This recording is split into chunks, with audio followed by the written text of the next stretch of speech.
Can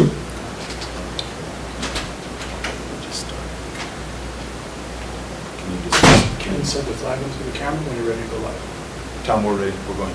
It's on. It's on.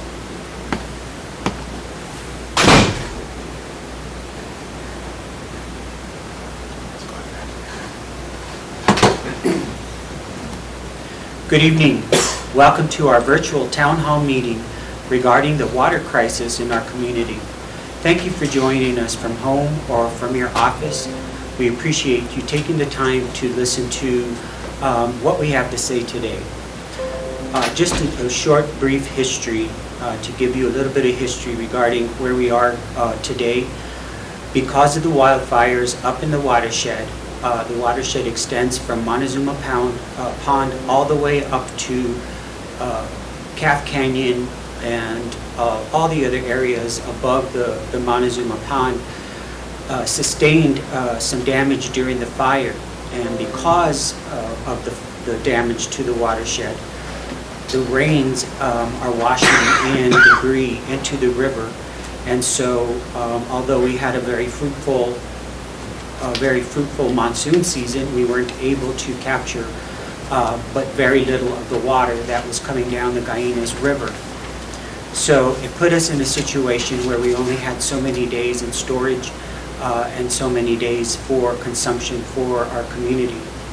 So today we want to bring you up to date as to where we are, and we will also be talking a little bit about some of the projects that we're looking into. We welcome questions after our brief statements. Maria Gilbury and Leo Maestas are here as well. They will be answering questions a little bit later after our statements. So first of all, I'd like to thank the community for reducing the consumption of potable water.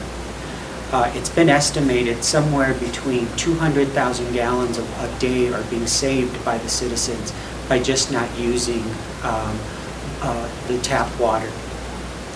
And so we really want to let the public know how grateful we are to the community. And I know it's been, there are quite a few inconveniences that we're all facing. We've had great success from the community as far as them reducing the amount of water that's being consumed. So we appreciate that very much. As of today, I'll turn it over to Maria to give you a brief status report. But as of today, we have water distributions every Wednesday. Today we served over 2,600 families that came through to get the drinking water, and we appreciate you using that water for drinking. It also helps us to reduce the consumption. We'd also like to thank all the businesses in town who have helped us, the restaurants and the car washes that have voluntarily shut down to help us through this bad time that we're in. Hopefully we see the light at the end of the tunnel. There are things that are happening now that I think will put us over this hump, and we are definitely looking at solving this problem. I'd like to also say that we are working tirelessly. We consider this an emergency for the community, and we are handling it as so. We are working around the clock to make sure that your faucets never go dry. We are in a consortium of many experts that are helping us with this. So we are not handling these problems alone. We are being advised by many geologists, you name it, every kind of engineer. We have been fortunate to have a large group. Ever since the fire was burning, we came together and we knew how important and how much damage the watershed had sustained. We were already in preparation for making this right and helping us through this tough time. So we do have a group of experts working with us, And I'd like to, at this point, tell everybody who is helping us thank you, and thank you for their concern, and we appreciate everybody who has helped us so much. At this point, I'd like to turn it over to Maria Gilvery, so she will give us an update as to where we are, the number of days we have in storage, and what is currently happening now with this pre-treatment system that we installed at Story Lake. Maria? Good evening, Mr. Mayor. Good evening. Good evening, everybody, and thank you for allowing us to come into your homes and speak with you tonight. So the current update on our pretreatment system is that it is installed, it is online, and it is providing water. It is pre-treating water and providing that water to Bradner. As if anybody's been keeping up with some of our reports on the city's website, we've been talking about how the system was installed, how the components were delivered, how the hydrostatic testing, the chemical testing, and the pump testing were all satisfactory. And so this past Monday, on Labor Day, with the crew that was working through the weekend and on the holiday, we were able to get the pretreatment system up, online, and producing water. So that water is being sent to Bradner, as I said, and that along with the gaps between the rainstorms where we're able to take some water off the river, we've been able to increase our water storage up to currently 32 days. So as of last, I believe it was about last Friday, we had actually got down to about 21 days of water. That was as low as we got. Once we started being able to take a little bit of water off the river, and once the pretreatment system was producing, as of this last Monday, we've been increasing water, and now we're at 32 days of water in storage, and again, continue to increase. Thank you so much, Maria. And again, you're looking at people who are working around the clock here, trying to solve this water problem. And they were ever so grateful to Maria and her team, everyone that works up at the water treatment plant, all the city employees, all the engineering companies that are helping us through this. I want to say that I thank you dearly for the hard work and the dedication that everyone is displaying during this time. At this time, I'd like to introduce and let Leo talk to you about some of the future projects that we're working on and how we are going to solve this problem as soon as we can. Some of these projects, of course, will take some time, and that is why it's important that we have this time to buy as some of the new projects start. Mr. Maestas, thank you for being here today. Thank you, Mayor. Good evening, ladies and gentlemen. We wanted to kind of brief everybody on some of the ideas and some of the projects that we've been working on. One of those is the pre-treatment system that we are working on that's up in the canyon at the diversion site. We want to have the ability to be able to pre-treat the water that comes down the river. We have had a good fortunate window now for the last week or so where we've been pulling water off the river, but when monsoon season returns, or if we have the continued monsoon season this year, we want to be able to continue to pull water from the river with this pre-treatment system. We've been working with our engineers and some other vendors to identify what that system looks like and get that implemented as quickly as you can. The other things that we're working on is we have engineers looking at what it would take to get a state-of-the-art facility that can not only treat brackish water, but also affluent water, also brackish water, and the turbid water that's coming down the river. We have orders for them to start looking at that. We've been working on, I should say. With that, we've also looked at exploratory wells that we're looking at drilling to see if we have aquifers that have an abundancy of water. As we all know that we have a lot of brackish water here in the northern part of the city. So we're looking at if that's a feasible option for the city of Las Vegas. As you may all know, we've been doing a water distribution site as well every Wednesday. Like Mayor said, there's multiple things that are contributing to the conservation and the amount of water that the city is using. Again, that's every Wednesday. We have ours going on today. It ended at 6 o'clock today, and we continue to serve over 2,500 households each event. This is our fourth Wednesday that we've done this event. Done there? Thank you. We'd also like to point out that One of the first things a couple of months ago is we gave our consultants, our engineers, an order to start immediately identifying other water sources in and around Las Vegas. So at this point, we have everything on the table. All hands are on the table. Nothing is being excluded. Everything is being entertained. Everything from drilling wells to possibly converting our effluent water into drinking water. We're working on projects as soon as we can. Again, we are handling this on an emergency basis, and we're working just as fast as we can. At this point, I'd like to open up for any questions. Ms. Abreu? I have a couple of questions. One is, what is being used to pre-treat the water from the river? What ingredients, what kind of equipment? Can you tell us that? We have a question asking what is being used to pre-treat the water that's coming out the river. Maria? Thank you, ma'am, for the question. So the chemicals that we use for the process at the pretreatment system is the exact same chemicals that we use at the city's facilities, which is called aluminum sulfate and a polymer.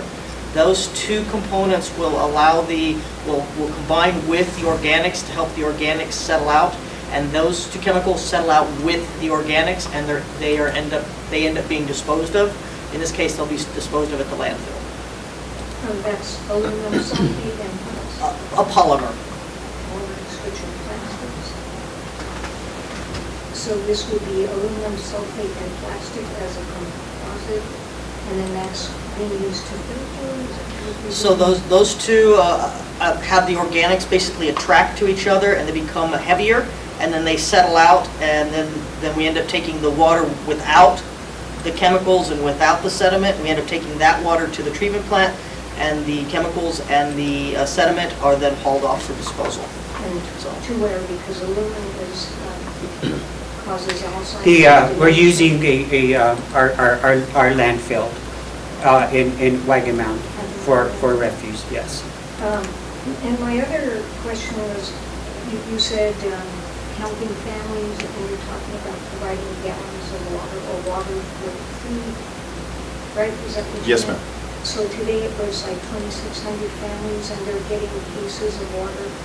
And just as I was leaving work, I said, any questions? And so one of the questions was,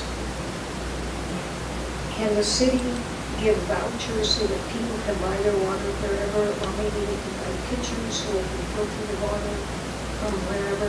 Is that an option, or is there some kind of a deal that's made with the water that is coming in? That is not an option at this time. The water that is coming into Las Vegas is given to us by FEMA. And people are welcome to filter that water if they feel it's necessary. I've had it, I've been drinking it. It's delicious water. Nothing can compare to the water that we have in Las Vegas. That we used to have But when we were... yeah, but this water is very safe to drink. It's actually very delicious. I've been drinking it, and the public really likes it. So that's the brackish water, meaning like some of the sediment type of water being pulled out.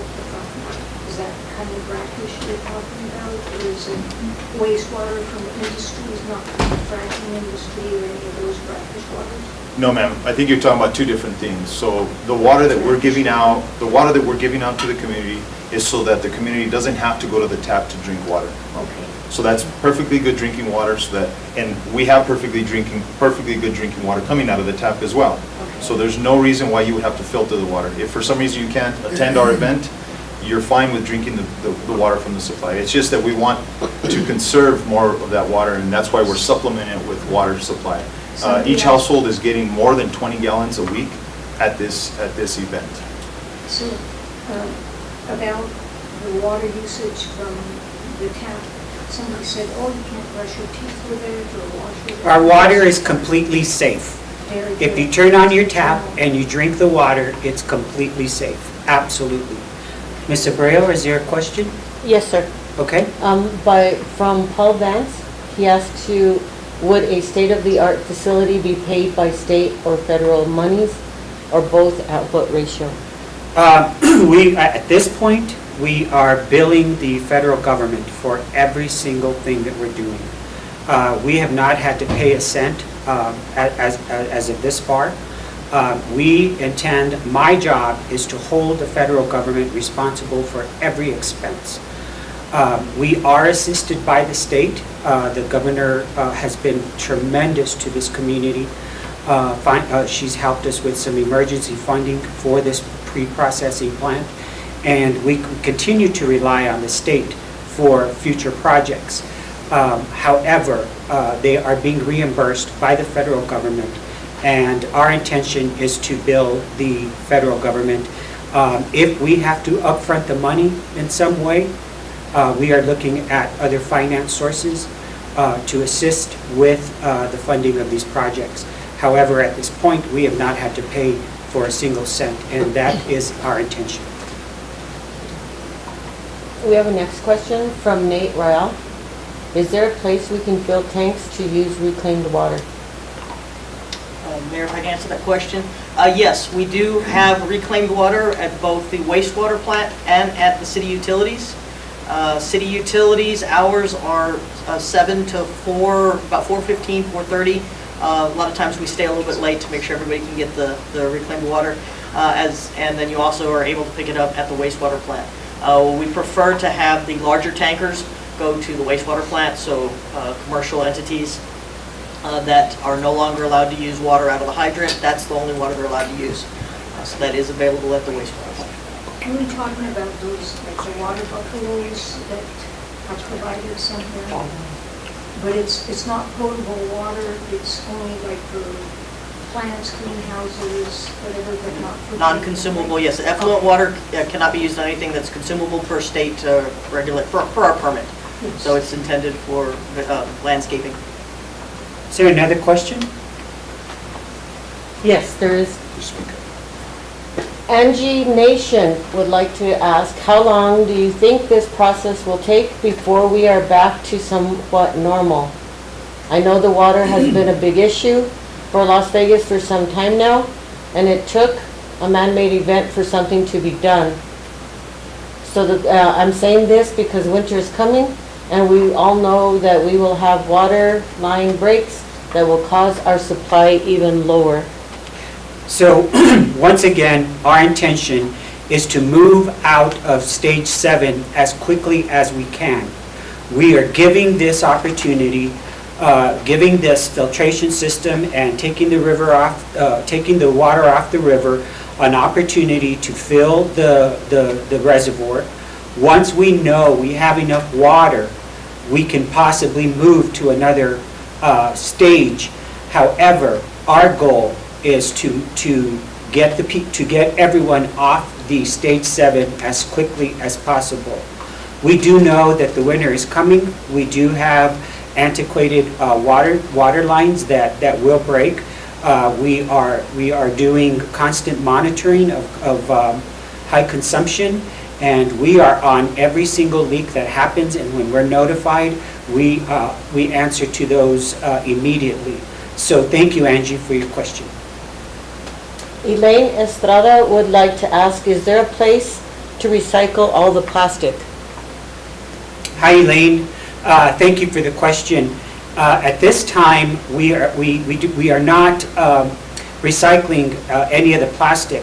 The water that has been sent to us from FEMA is in paper containers. We've asked them to send us paper containers as opposed to plastic containers. So as supply lasts, that is going to be, what FEMA is going to be sending us. So unfortunately, the answer is no. And Mayor, if I may. Yes. Today's shipment, and just to give you clarity, Mayor, we did have 4 events. The first event, we did have a plastic bottled event. The second and the third event, we did have a cardboard box water distribution. Unfortunately, today they did send us plastics. We are working with Homeland Security that we'd like to set up an account with Santa Fe, and we will look at putting containers around town so people can go ahead and dispose of those plastics, and we can work on disposing or recycling those plastics. We apologize. We know that we're introducing a lot of plastics into the community, but we're working to see if we can recycle those. Yes, ma'am. How would we find out if we can? We'll be advertising. And then people can maybe keep all their stuff? Yeah. And as soon as those systems are set up, we will advertise and let people know where they can drop off their plastics. So be patient with us as we work through all these concerns. Loretta? Andrea Sandy Encinas asks, will our water costs increase yet again to pay for this? Hi, Andrea. Thank you for the question. Our goal is not to raise water rates. I know for a while there was a rumor saying that we were going to raise water rates. I'm not going to sit here and tell you that we will never raise water rates. However, at this time, water rates are not being considered to increase at this time.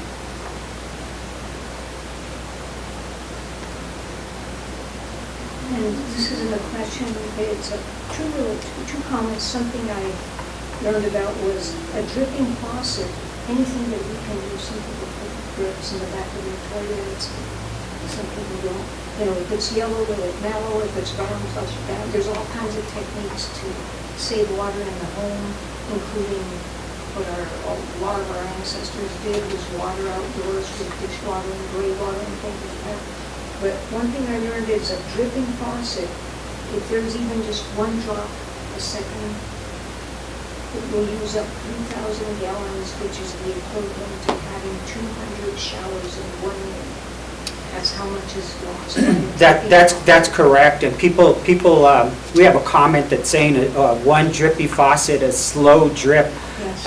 over time could add up to 3,000 gallons, which is equivalent to many showers. 200 showers. So we, at this time, we're encouraging people to do as much as they can around their home, and that includes looking for leaks, leaky toilets, those types of things. We are also encouraging people to do a low flow toilet to get it installed, and we have a rebate program. The City of Las Vegas will rebate your bill if you bring in a receipt that you have purchased and installed a low flow toilet. We are asking people to consider changing their shower heads, and of course to low flow shower heads or ones that have switches. And we are also encouraging people to take shorter showers or to minimize the showers. So there's a lot of things that people are doing. We are saving water. Thank you so much to the citizens. This is an inconvenience, and we can't do it without you. None of this is possible without the help of the community. So anytime you have an opportunity and you may want to take a look around your house to make sure that those faucets aren't dripping or outside or your toilets aren't running, etc. Low flow toilets, etc. are also recommended. I was told that using less laundry detergent in these newer washers will decrease the amount of water that is needed, because as long as the washer senses suds and detergents, it'll add more water. So that's another saving technique. Wash only full loads if you have to wash.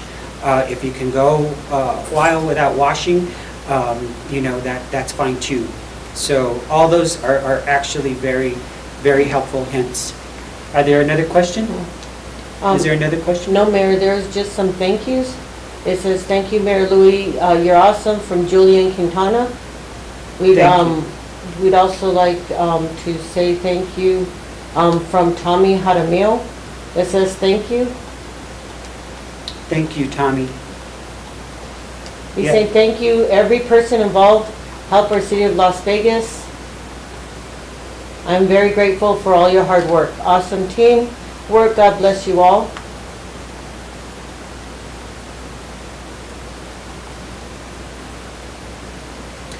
Thank And you. then we have two more questions. Okay.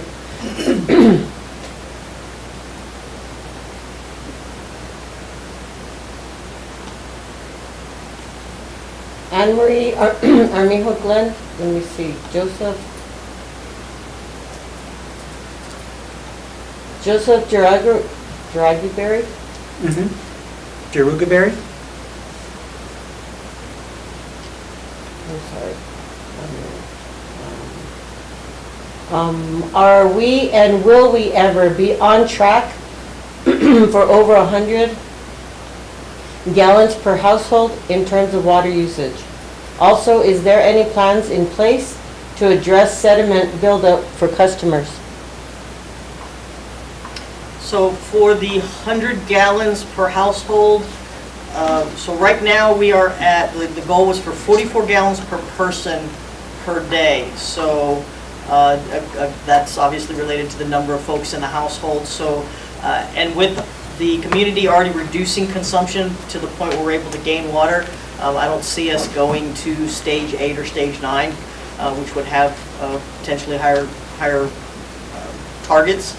So I don't see us going to 100 gallons per household, but that does depend on the number of folks in the household. And what was the other part of the question? Sediment? It says, are there any plans in place to address sediment buildup for customers? You may want to clarify that question if you can clarify your question, sir. Thank you, Joseph. If you could clarify the sediment question. And once again, our goal is to move out of stage 7 as quickly as we can. So I don't know how that looks like. I don't have a time frame. We will be deciding as storage increases and we're able to get off of that stage 7 that has that requirement for 44 gallons per person per day. So our goal is to do that as soon as possible. If I might, Mayor, so the drought contingency plan is what we're going off of. So we are following a program, a plan that has been implemented since 2011, I believe, which does have volume targets in storage to make sure that we have enough water for the community. So that's the one thing I'll be looking at, is making sure that we're following that drought contingency plan, and then speaking with the city manager and mayor when we reach those next thresholds. The next question is from Andres Sandiancinas. Will the water distribution continue throughout this entire process?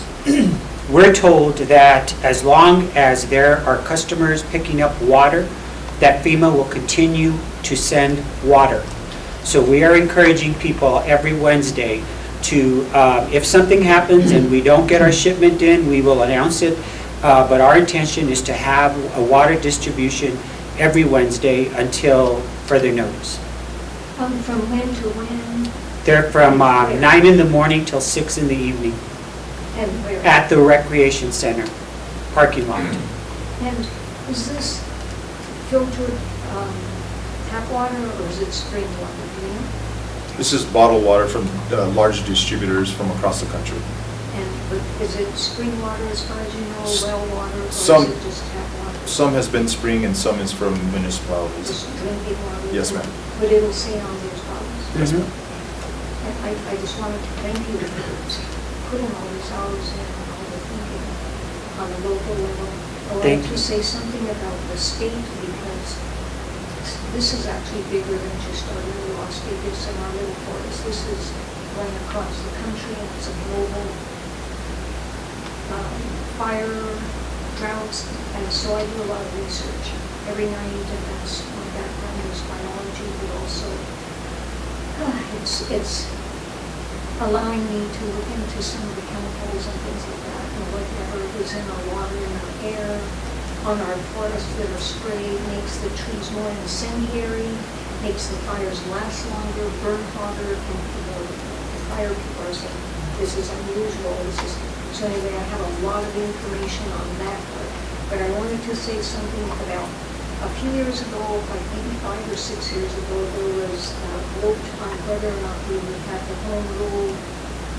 There's another name for it, but whether the citizens can decide whether an operation like a fracking, drilling, whatever, a huge industrial business showing up here, and it was voted against, which is a good thing, and I'll tell you how it relates to water. Every single frack site, no matter where they are or what they are, And depending on how much water they have? What we're having here is they can't hear you because the microphone is here. But if we can stick to our, Well, about the city and the state, the important thing to know is that if we're wasting our water, not just at home, because we can do that, we can stop that. But the one thing that was stopped 3 years ago was to use our water vessel for every single fracking site. And we need to continue to be vigilant here because the industries can come back again when we're asleep. So I think it's very important to consider what the state would be doing with our environment now. Whether we're looking or not, we have to be vigilant because this is our lives and you're right, it's an emergency. So for every frac site, and I hope they never come here, but if they do, every single frac site uses 8 billion, up to 8 billion gallons of water. So we can't afford that. So you have to stay aware of that. thank you, Thank you for what you're doing. thank you. Anna? We have a few people in the gallery. Hi, Anna. Hi, how are you? Good, welcome. How's everybody? We're hanging in there. Let me tell you, you guys look a little tired, and I don't know why. I have a question. I want to know what happened to the 2.4 million that Governor Lujan said was going to be allocated specifically for this region to take care of this issue. Is that, It's spent, wow, I was going to say, where's the money? yeah. So the money- So the filtration system that we're using at Story Lake, that was the estimated cost, that what we were going to use that money for, it was specific for that filtration system. So practically, the money is already accounted for. So we declared an emergency on Thursday, we got that money on Friday, and it was spent within weeks. Okay. Just to further my point, because when they made that announcement on the national level, the president himself, President Joe Biden, said, anytime the governor of New Mexico asks for something, she will get it. Yep. You weren't here earlier, but we are holding their feet to the fire, the federal government. To this point, we haven't spent a single cent of our taxpayers' money, and we intend to carry that theme through this whole project. And up to this point, the federal government has assisted, and the state government has assisted us greatly. And if I might clarify and give a little bit more information, the governor, we were in an emergency situation where we needed to be able to make some financial commitments to be able to acquire that pretreatment system. And the governor was able to provide the 2.4 million immediately upon providing the money. While getting the pretreatment system operational, we're already, the state is already seeking reimbursement from FEMA. So that, as President Biden stated, the federal government will make sure that the state and the city are not covering the cost of this fire. It was a process to be able to get this done as quickly as we did. So the governor provides the money, and then the governor's office is seeking the reimbursement for it. So as long as we're having this critical issue, money's going to come? That's from? that's our job, to hold them to the Okay, well, fire. I'm going to tell the people that are listening Yes, that it's not just up to Louis and Leo and, I didn't get your name. Maria. Maria. We need to speak up. Speak up, get a hold of Ben Ray Lujan, get a hold of Teresa. Teresa Ledger Fernandez, get a hold of Ben Ray Lujan, get a hold of Martin Heinrich. Yep. Keep these people informed and let them know how you feel about what's happening here in our little city, in our little area. We have already suffered enough. Yep, and Anna, just to be fair to them, they have been here more than any other congressman, any other congresswoman, any other governor. They have all been here holding our hand. And their offices have sent the entire cabinet, everyone from agriculture to U.S. Forest to all of them. They're very responsive, and they've been terrific to work with. That's good to hear. Yes, but you're also welcome to call them Yes. and encourage them to continue the pressure. And when we, The squeaky wheel gets the grease, people. Don't worry, we're not. And I don't know about anybody else, but it's getting very tiring. I'm an older person, so getting that water out of the back of my vehicle and into my house is a pain in the drain. Mhm. But we're gonna do whatever it takes, because that's what we do here in New Mexico. We We're strong. hunker down Yep. and we get it done. So let's hope we can all continue moving this thing forward. Thank you, Anna. Appreciate it. Is there another question, Loretta? Yes, Mayor. Ana Maria Armijo Glenn, are there any incentives for water decrease in water use? Also, are there any questions or are there any incentives for water catchment? Who asked that? Does There that used make to be sense? So I wouldn't know what, I mean, the incentive, we do have, as the mayor said earlier, we do have the incentives for the low-flow toilets, and we do provide the shower heads. At one point, the city did provide catchment containers at cost. We've had a challenge locating those catchment containers. We're going to continue to try and acquire those. There's been a little bit of a challenge in obtaining those. And then there was something else that we were regularly doing. Audits, we're also regularly doing audits. So I think the biggest incentive for all of us is the extension of time, the extension of water for the entire community, as our consultants, our vendors, our contractors, and city staff are working to solve this problem as quickly as possible so we can get back to what our Las Vegas normal is. Okay. Clarence Romero asks, would it be feasible to purchase water rights from neighboring cities like Santa Rosa? Thank you, Clarence. Everything is on the table. There's no idea that hasn't been explored, Clarence, and absolutely, Santa Rosa hasn't. There has been an offer from people who own private wells, but getting the water to and from Santa Rosa at this point is going to be tricky as we don't have the infrastructure. Santa Rosa has offered. There's been people in Santa Rosa offering to send us water, and so we thank them.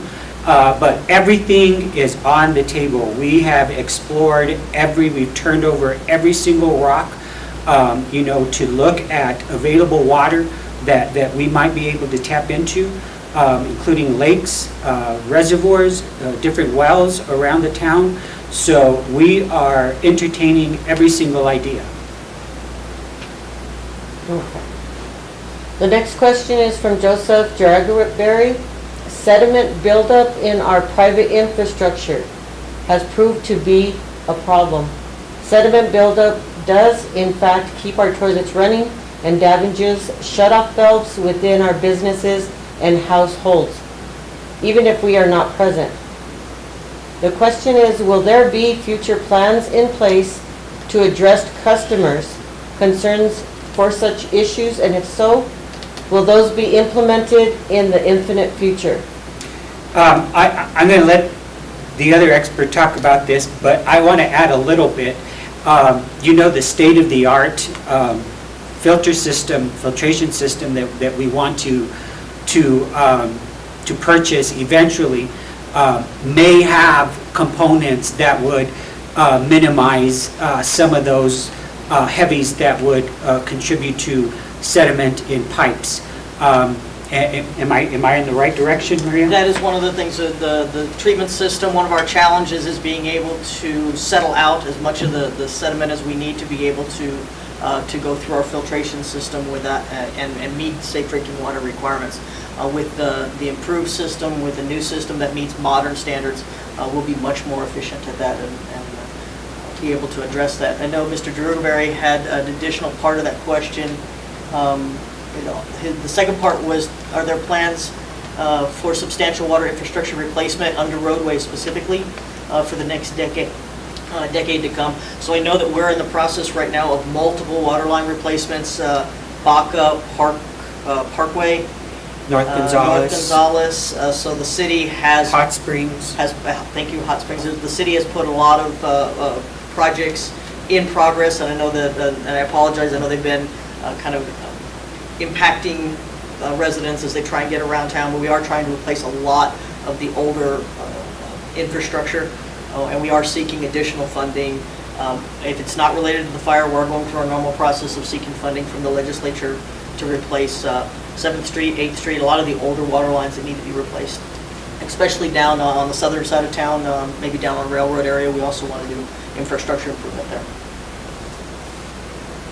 The next question is from the Earlham College Jordan program. I understand the filtration at Story is a 2-year contract. Is the city working on a system to put in place to follow that 2 years? Everything, do you want to talk about some of the projects that we're working on, Leo, that would Sure. take us beyond that point? Yeah, so the contract with the current pretreatment company is for a 1-year, 12-month process. They are going to be on site for 12 months. We'll reevaluate what we need to do if we need to further that contract at that point. Again, we're looking at other permanent solutions to our problem, which would be up in the canyon, at our diversion site, the ability to filter out that debris out of the water and straight into our reservoirs.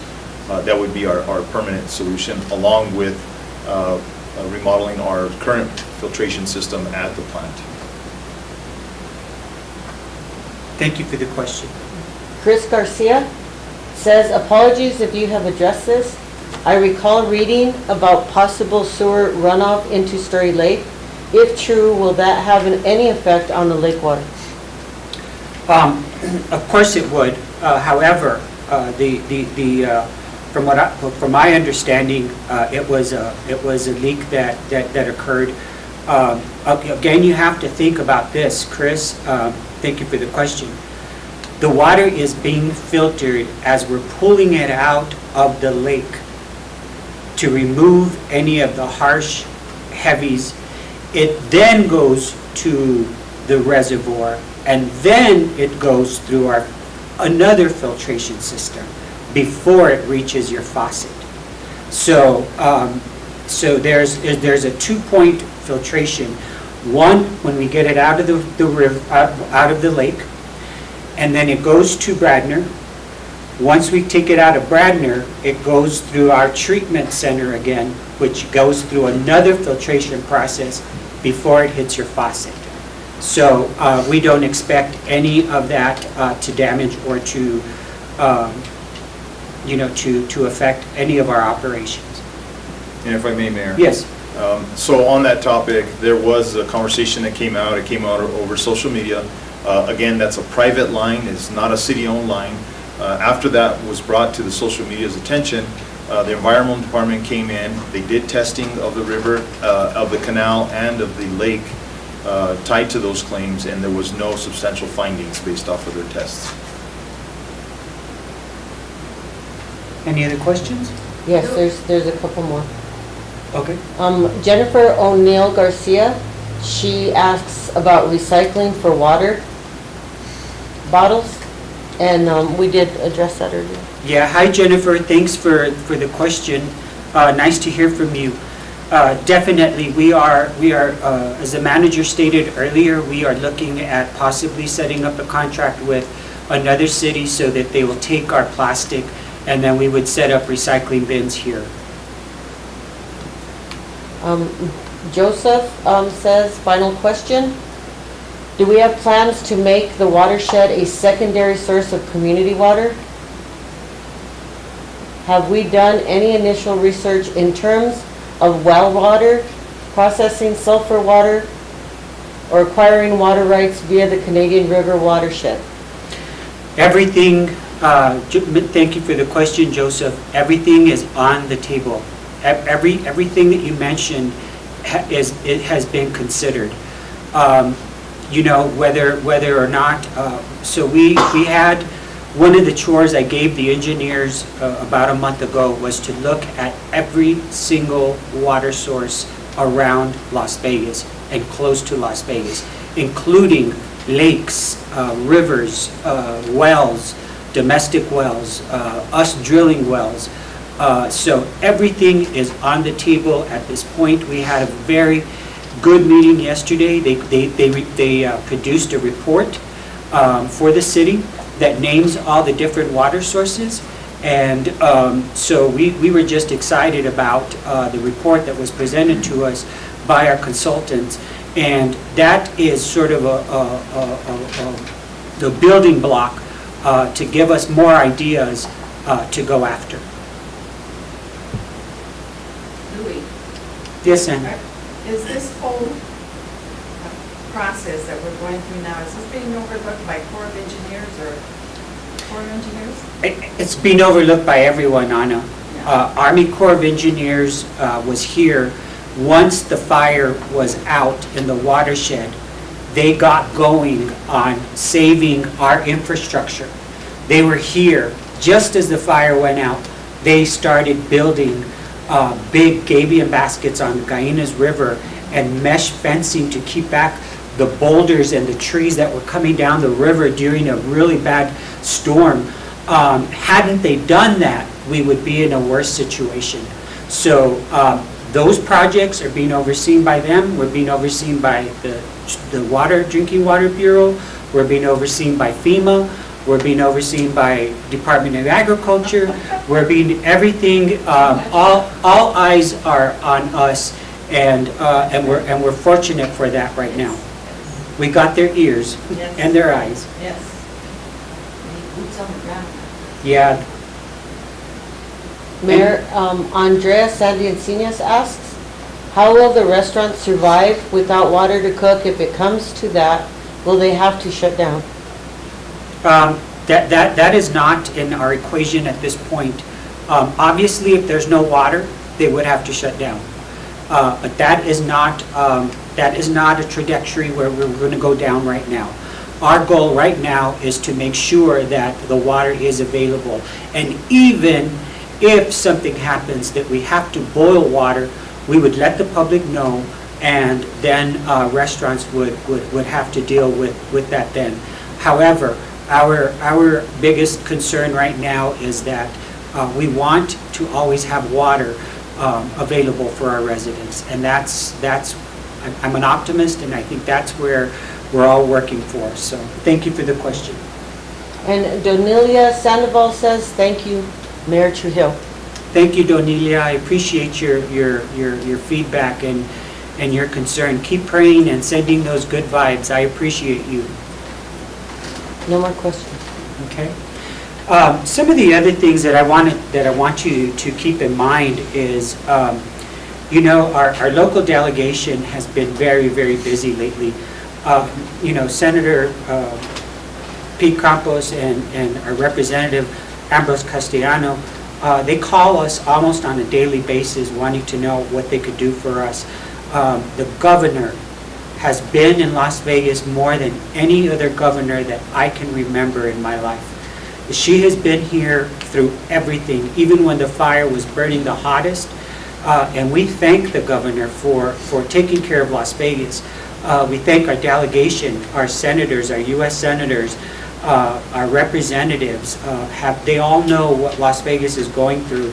So our delegation is working extremely hard for these projects. And Teresa Ledger Fernandez and Ben Ray Lujan were the ones, and Heinrich were the ones to push this emergency declaration with the president when the fire was going at the hottest. And the president knew that we were going to be in a bad situation.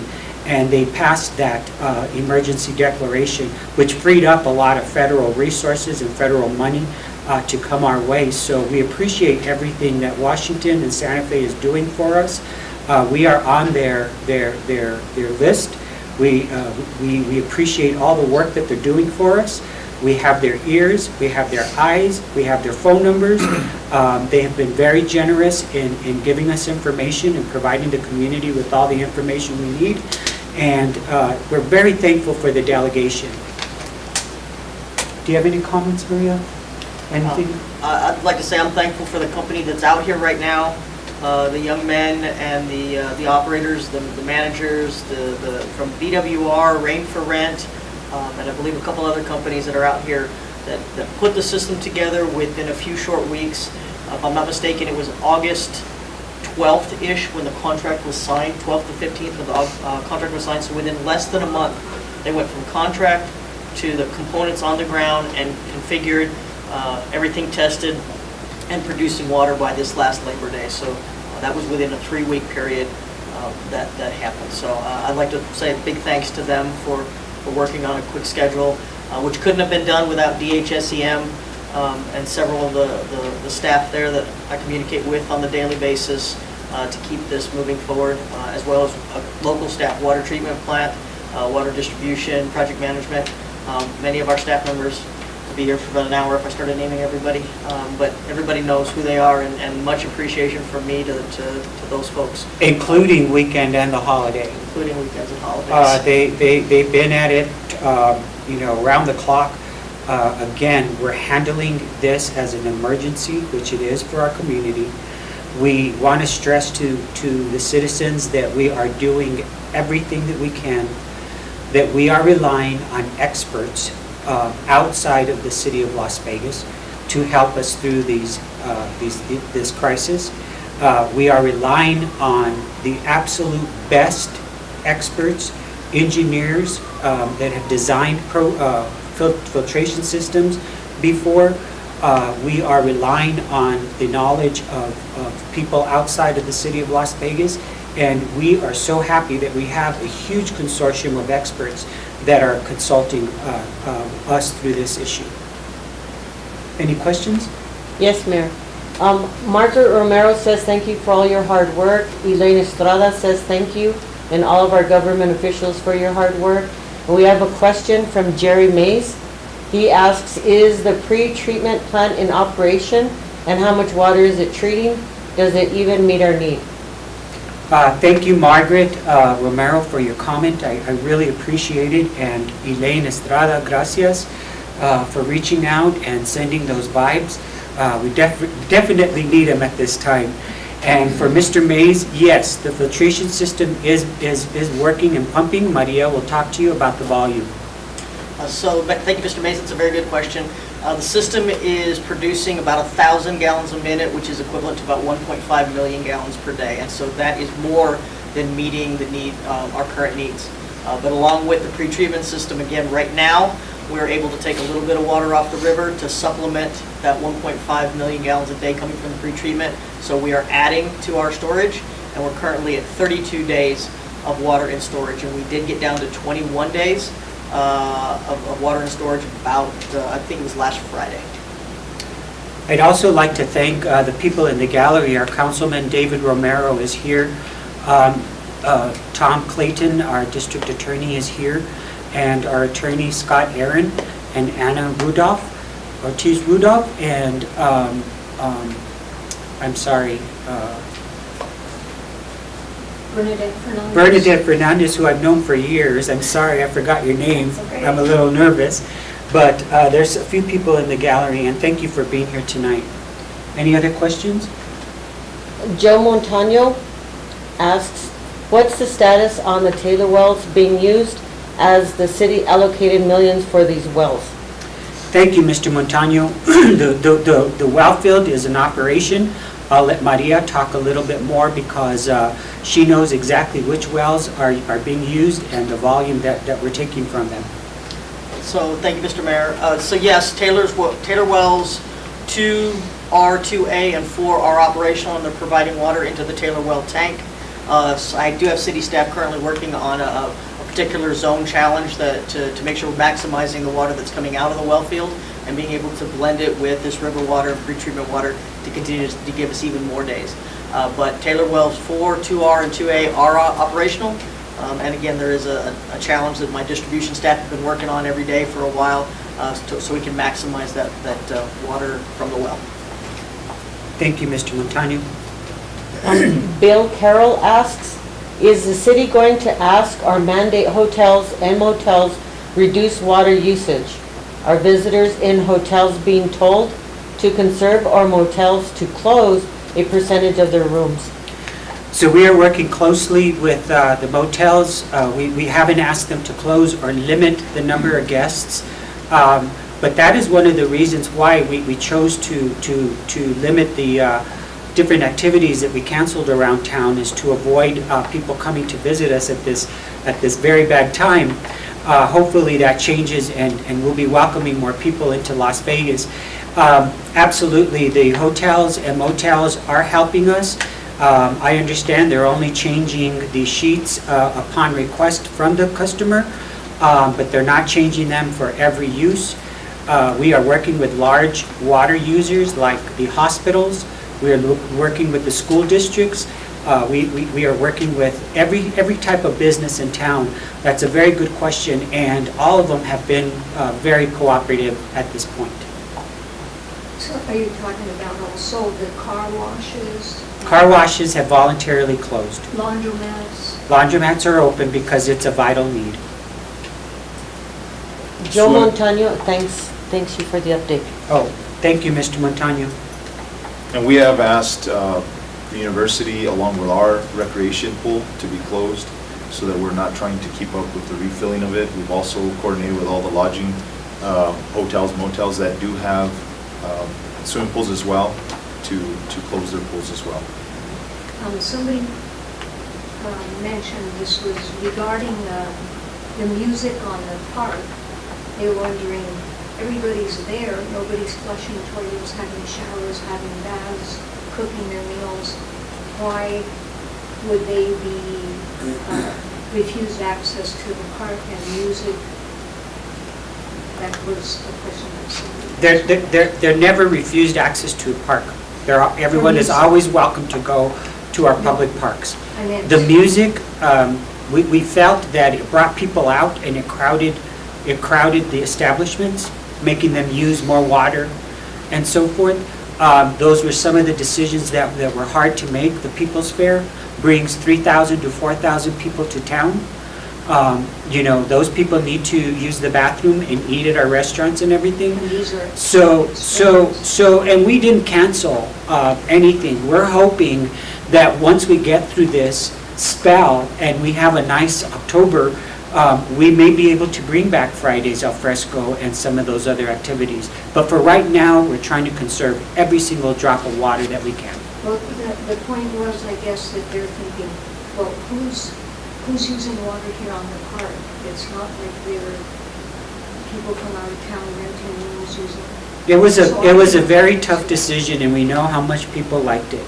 But it didn't seem to be related to water, and so that's. Yeah, it was related to the water use. And how? Do you want to talk about it? So you'd be amazed at how many tourists actually come to any of our city events, whether it be People's Fair, al frescos, our veterans event that we have normally now in the month of August. So we didn't want to add any added strain on our water system by having outsiders or tourism coming into our city. It's unfortunate because we want to show the rest of the country, the city, and that's been a little bit of the silver lining that we've had through this, is that we've had a lot of national exposure to the city of Las Vegas. So we're hoping that'll boost in the years to come, but right now we needed to conserve every drop that we could. It still does not answer their question, like how in the world does getting together and sitting there listening to music on your chair instead of flushing toilets? A lot of people were coming to town for the Fridays al fresco.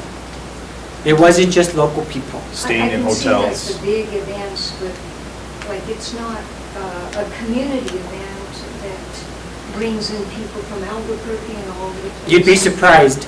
Well, at everybody's families who come for the 4th of July. Exactly.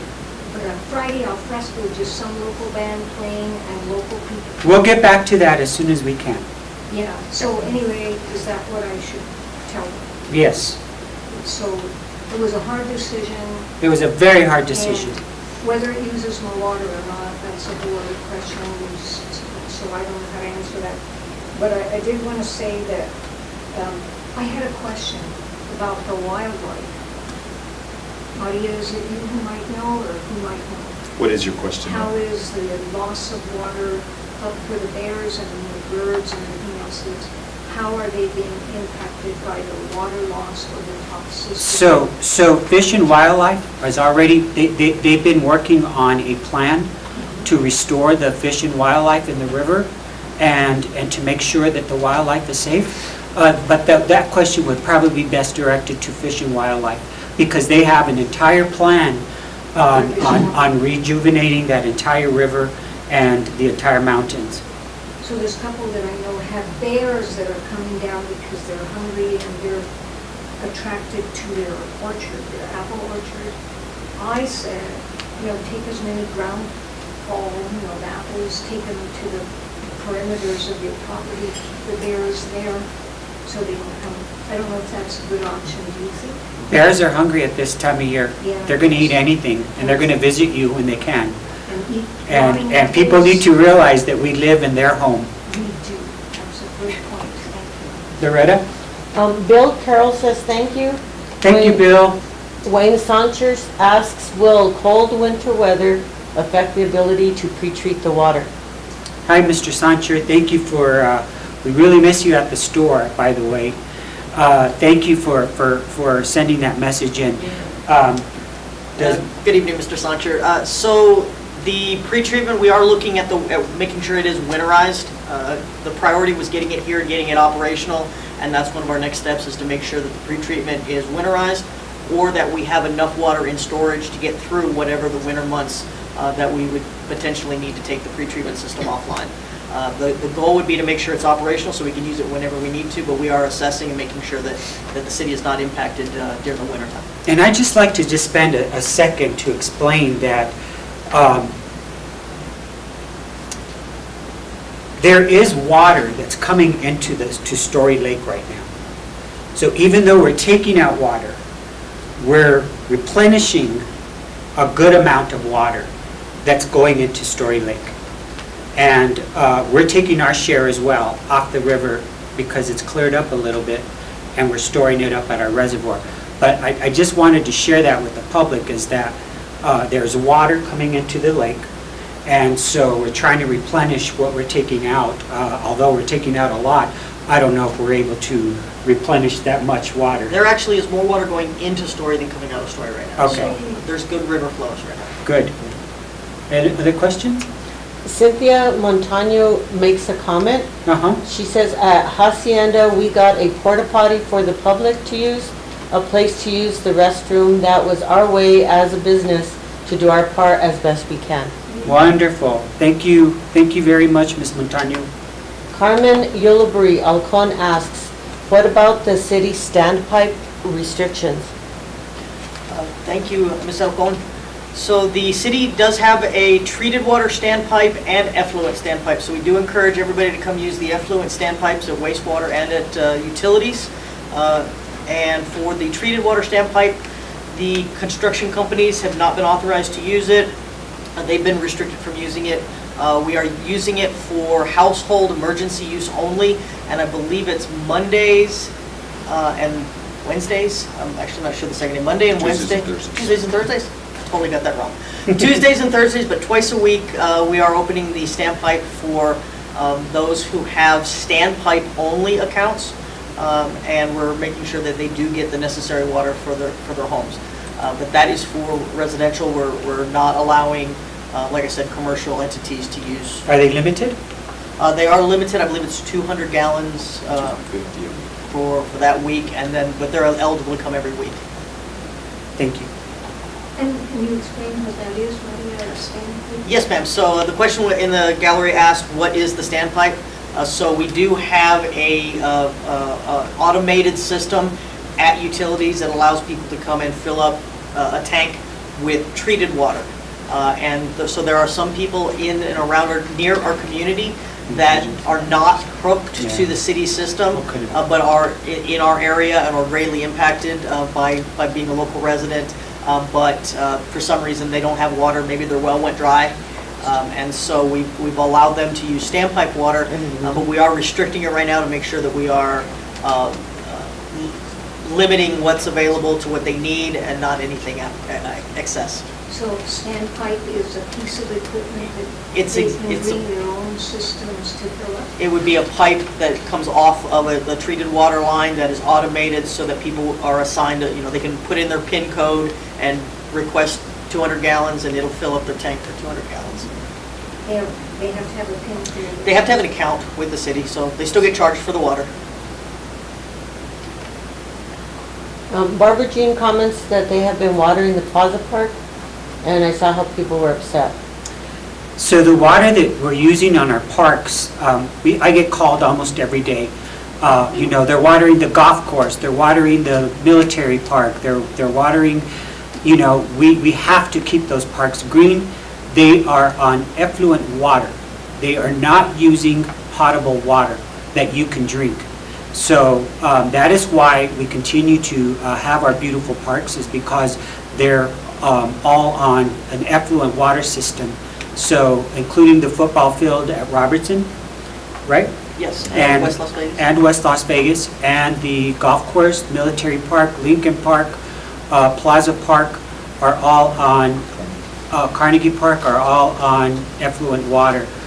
So that's how they're being watered. I believe Highlands University Park, is that Melody? Oh, Melody? Yeah, so if you see Highlands water in their park as well, that's also effluent.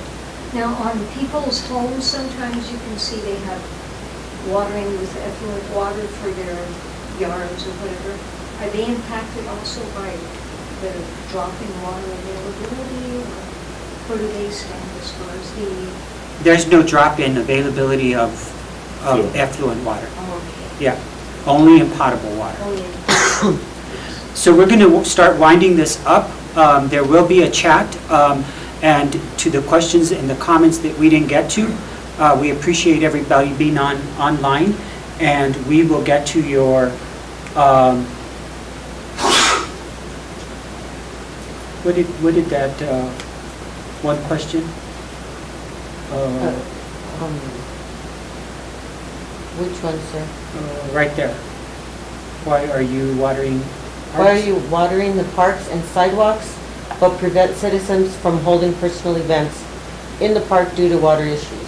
We're not limiting people to have events in the park. That is not the point.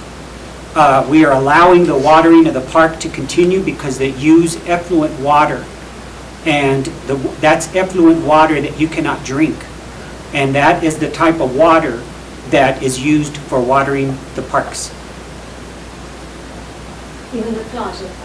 Yes. Yeah. So thank you very much. We appreciate everybody's comments and concerns. Please feel free. Maria will give you a phone number to her office. And also, you're also welcome to call the mayor's office and the manager's office at any time if you have further questions. And Maria, the number to utilities again. 454-3832. You can reach utilities at that number. Thank you. And the main line, 454-1401. And if you ask for the city manager's office or the mayor's office, they will we'll get your call immediately, and we'll return your phone calls and your emails. Thank you very much. We appreciate everybody. And thank you to the community. Thank you. We appreciate you for having this Thank you. and all your hard work. Thank you.